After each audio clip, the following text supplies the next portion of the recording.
Bonsoir à tous. C'est une grande éminence du monde de la médecine que nous recevons ce soir sur ce plateau de François pour une émission exceptionnelle. Le professeur Péronne. Le professeur Péronne, c'est un homme intègre, c'est un homme passionné, c'est un homme courageux, c'est un homme qui a le mérite d'afficher ses convictions à l'heure actuelle dans ce moment si compliqué, si difficile. Le professeur Péronne a été convoqué ce matin par Martin Hirsch, le directeur de l'HPHP, pour lui annoncer précisément qu'on ne le démettait pas forcément officiellement de ses fonctions, mais qu'on lui enlevait en tout cas une grosse partie de ses prérogatives.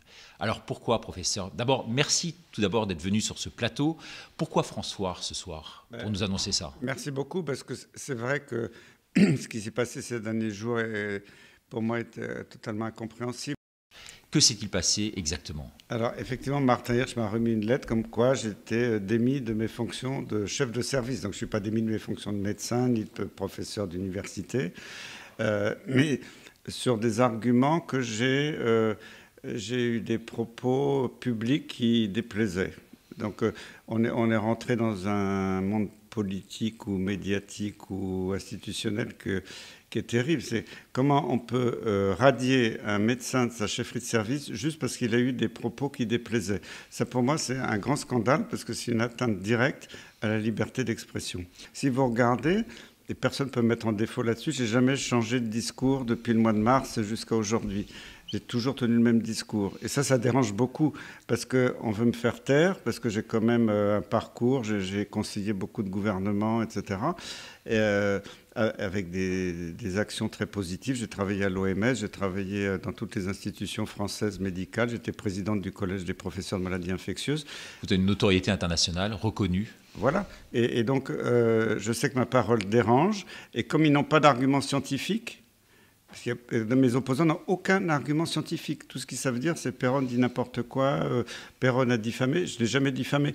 Moi, je demande qu'on me montre aujourd'hui soit un texte écrit, soit un texte vidéo où j'aurais diffamé quiconque. C'est faux.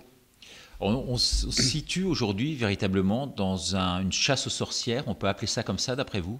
Ah, c'est une véritable chasse aux sorcières.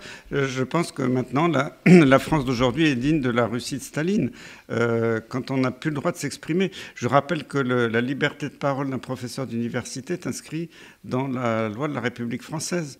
C'est ça. Donc d'après vous, et je reprends ce que vous dites, on est aujourd'hui véritablement dans une dictature, en tous les cas sanitaire. Il y a une forme de dictature, parce qu'on vit dans une situation d'état d'urgence permanent, on ne peut plus s'exprimer. Tous les collègues qui osent affronter un petit peu ce que racontent les autorités sont condamnés. On met Fourtillant en psychiatrie, Raoult on l'attaque pour charlatanisme. Mais on est où aujourd'hui? On n'a plus le droit de s'exprimer. Moi, je suis professeur d'université, je suis fier de l'être, j'ai le soutien de tout mon service, qui a même écrit, parce que moi j'ai appris par la bande que Martin Hirsch voulait me supprimer ma chefferie de service, mais la procédure est inique, parce que je n'ai même pas été prévenu avant, mais des gens de mon service étaient prévenus. C'est ça, quand on renvoie quelqu'un, normalement, il y a toute une procédure, et cette procédure, aujourd'hui, n'a pas été suivie. Je ne sais pas, dans n'importe quelle entreprise, si vous voulez virer quelqu'un, vous le convoquez, vous lui dites, voilà, vous avez commis des erreurs, expliquez-vous devant vos collègues, ou moi, on aurait dû me convoquer, devant même d'autres médecins de l'assistance publique, dire, voilà, on reproche tel ou tel propos, parce que c'est un délit de propos que j'ai, c'est pas un délit, en tant que chef de service, j'ai commis aucune anomalie. Donc, on aurait dû me convoquer et me dire... Éventuellement vous mettre un avertissement. Non, mais j'aurais au moins pu me présenter mes arguments. Vous défendre. Et me défendre. Alors, d'un point de vue plus général, aujourd'hui, on voit qu'on est dans une situation complètement inique. Je pense qu'on peut employer ce terme-là. Mais ce que je voudrais savoir, c'est, d'après vous, derrière Martin Hirsch, qui vous a convoqué, ce directeur de l'HPHP, il y a qui? Ça, j'en sais rien, il faut lui demander à lui. Hein, mais... Ce qui est surprenant, je sais par les gens de mon service qui ont été quand même contactés par beaucoup de personnes dans les différentes strates de dirigeants de l'assistance publique, que beaucoup de médecins, d'administratifs de mon groupe hospitalier ont dit à Martin Hirsch, non, vous n'avez pas le droit de démettre Péronne de ses fonctions. Et lui, il est passé outre. Bon, j'ai pas de preuve écrite de ça, mais je le sais. Donc là, je me dis, pourquoi Martin Hirsch, il aurait pu me convoquer devant la commission médicale d'établissement en disant que vous avez tenu des propos qui sont désagréables pour l'assistance publique, j'aurais pu au moins m'expliquer. En gros, derrière tout ça, on a cherché à avoir votre tête et ils l'ont obtenu.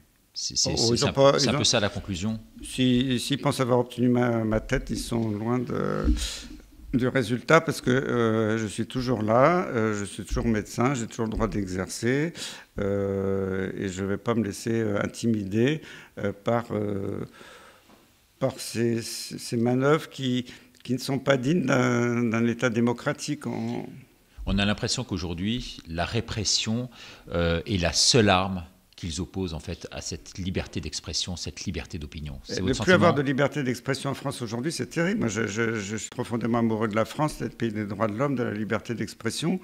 J'espère que la prochaine étape, c'est pas que la police va débarquer chez moi pour m'envoyer en hôpital psychiatrique, parce qu'avec ce qui s'est passé avec Fortillon, j'ai un peu peur, et ma famille a peur aussi. On n'a plus le droit de parler librement. Vous avez reçu, vous, des intimidations d'ordre personnel? Non, je n'ai pas reçu d'intimidation, non. Non.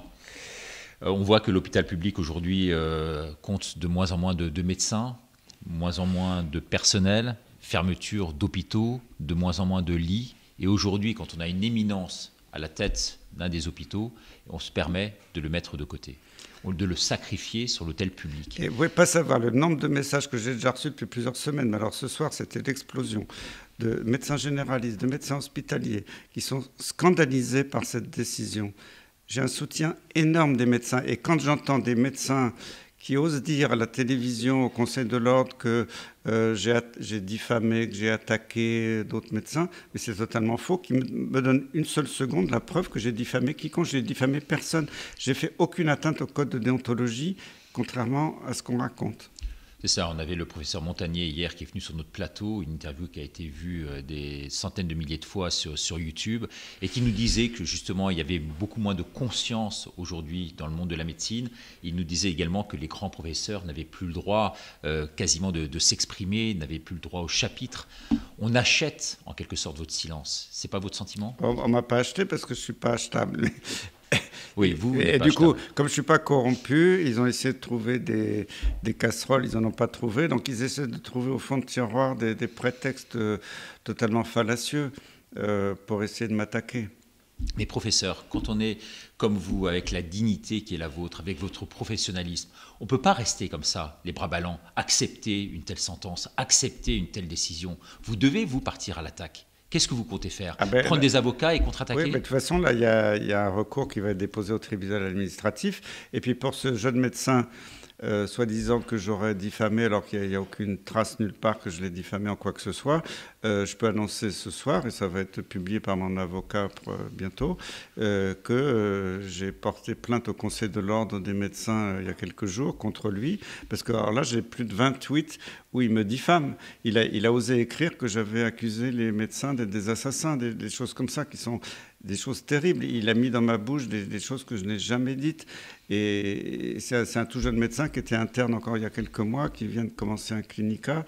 Et je le cite parce qu'il est cité dans la plainte de l'assistance publique contre moi en disant que... Ça a été notifié, son nom a été notifié. Ouais. Son nom a été notifié. Alors son nom n'est pas notifié dans la lettre que j'ai reçue ce matin de Martin Hirsch, mais c'est écrit en toutes lettres qu'à cause de moi, il avait reçu des menaces de mort. Et ça, je dis, c'est un scandale total. En quoi j'aurais menacé un médecin pour qu'il reçoive des menaces de mort? C'est dégueulasse de dire ça. Vous êtes, professeur, extrêmement affecté ce soir? Non, parce que je suis serein, parce que je sais que je suis dans la vérité, que tout ce que j'ai dit depuis le début... D'ailleurs, ce matin, Martin, quand il m'accusait de dire un peu n'importe quoi, des choses qui n'étaient pas validées par mes collègues, je lui ai dit, citez-moi un seul exemple de quelque chose que j'ai dit qui ne s'est pas vérifié. Ben, il s'est trouvé bête, il n'a pas pu me répondre. Et ça, c'était pour moi la meilleure marque que je sais que je suis dans la vérité et que s'ils veulent m'abattre, ils sont loin d'y arriver parce que je continuerai à me battre avec tous les Français qui sont derrière moi. Et je salue tous les Français qui commencent à ouvrir les yeux. Je salue tous les malades, aussi bien tous les malades de Lyme parce qu'on les a envoyés en psychiatrie aussi, et pas que Fortillon, pour une maladie non reconnue. Je continuerai à me battre avec eux, je continuerai à exercer. Moi, je suis un médecin, je me bats pour les malades. Et j'ai le droit quand même de dire la vérité. Quand on nous embrouille avec des mensonges d'État depuis des mois, si personne ne le dit, qui le dira? Aujourd'hui, professeur, qu'est-ce qui vous fait tenir véritablement? Ah ben je sais que je suis dans la vérité et que je dois défendre mon pays, la France, que j'aime profondément, et qu'on est en train d'asservir les Français dans des conditions qui sont totalement inacceptables, avec des mesures qui...